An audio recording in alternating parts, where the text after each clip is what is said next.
बगुला भगत और केकड़ा। एक जंगल में बहुत बड़ा तालाब था।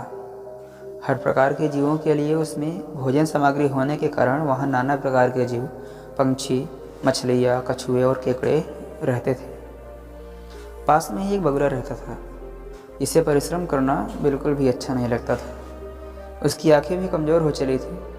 मछलियाँ पकड़ने के लिए मेहनत तो करनी ही पड़ती है, जो उसे बहुत खलती थी।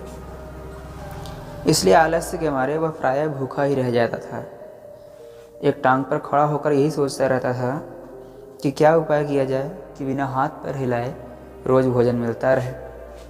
एक दिन उसे एक उपाय सूझा तो वह उसे आजमाने के लिए बैठ गया। बगुला तालाब के किनारे खड़ा हो गया और लगा आंखों से आंसू बहाने। एक केकड़े ने उसे आंसू बहाते देखा तो वह उसके निकट आया और पूछने लगा, मामा क्या बात है? भोजन के लिए मछलियों का शिकार करने के बजाय खड़े होकर आंसू बहा रहे हैं। बगुले ने जोर से हिचकी ली और भर्राए गले से बोला, बेटे बहुत कर लिया मछलियों का शिकार, अब मैं यह पाप कार्य और नहीं करूँगा। मेरी आत्मा जाग उठी है, इसलिए मैं निकट आई मछलियों को भी नहीं पकड़ रहा हूँ। तुम तो देख ही रहे हो। केकड़ा बोला, मामा शिकार नहीं करोगे, कुछ खाओगे नहीं तो मर नहीं जाओगे। बगुले ने एक और हिचकी ली, ऐसे जीवन का नष्ट होना ही अच्छा है बेटे, वैसे भी हम सबको जल्दी ही मरना है। मुझे ज्ञात हुआ है कि शीघ्र ही यहाँ 12 वर्ष लंबा सूखा पड़ेगा। बगुले ने केकड़े को बताया कि यह बात उसे एक त्रिकालदर्शी महात्मा ने बताई है, जिसकी भविष्यवाणी कभी गलत नहीं होती। केकड़े ने जाकर सबको बताया कि कैसे बगुले ने बलिदान व भक्ति का मार्ग अपना लिया है और सूखा पड़ने वाला है।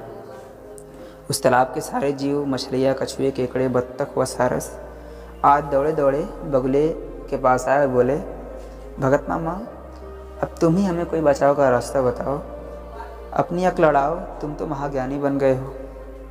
बगुले ने कुछ सोच कर बताया कि वहाँ से कुछ कोस दूर एक जलाशय है, जिसमें पहाड़ी झरना बहकर गिरता है, वह कभी नहीं सूखता। यह जलाशय के सब जीव वहाँ चले जाएं तो बचाव हो सकता है। अब समस्या यह थी कि वहाँ तक जाए कैसे जाए।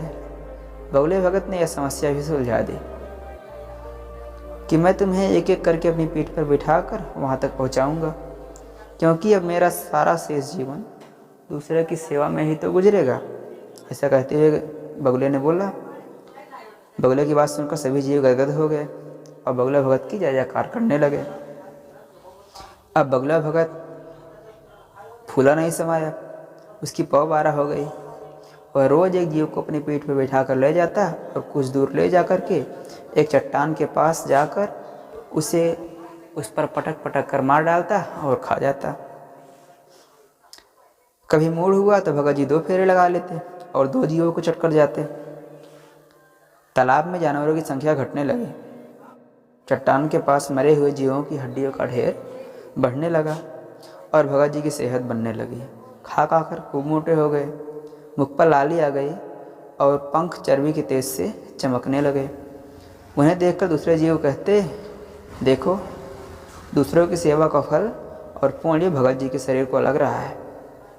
बगुला भगत मन में ही खूब हंसता और सोचता कि देखो ये कैसे कैसे मूर्ख जीव भरे पड़े हैं जो सबका विश्वास कर लेते हैं। ऐसे मूर्खों की दुनिया में थोड़ी चालाकी से काम लिया जाए तो मज़े ही मज़े हैं। बिना हाथ पर हिलाए खूब दावत उड़ाई जा सकती है।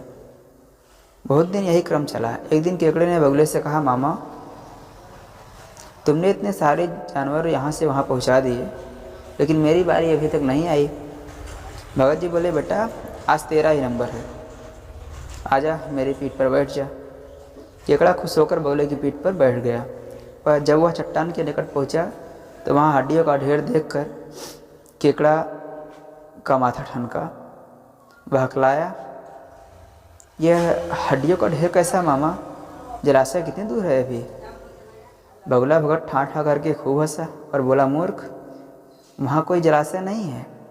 मैं एक एक करके अपनी पीठ पर बिठाकर यहाँ लाता हूँ और मार कर खा जाता हूँ। आज तू मरेगा। केकड़ा की सारी बात समझ में आ गई। वह सिहर उठा, परंतु उसने हिम्मत न हारी और तुरंत अपने पंजों को आगे बढ़ाकर उसकी गर्दन दबोच ली और तब तक दबाए रखी जब तक उसकी प्राण पखेरु उड़ न गए। फिर केकड़ा बगुला भगत की कटा से लेकर तालाब पर लौटा और सारे जीवों की सच्चाई बता दी कि कैसे दुष्ट बगुला भगत उन्हें धोखा देता रहा। सीख: किसी की बातों पर आंखें मूंद कर विश्वास नहीं करना चाहिए और मुसीबत के समय धैर्य एवं बुद्धिमानी से कार्य करना चाहिए। अगर आपको ये वीडियो पसंद आई हो तो वीडियो को लाइक करिएगा, शेयर करिएगा और आपके अपने इस चैनल को सब्सक्राइब करना ना भूलिएगा। वीडियो देखने के लिए आपका दिल से धन्यवाद।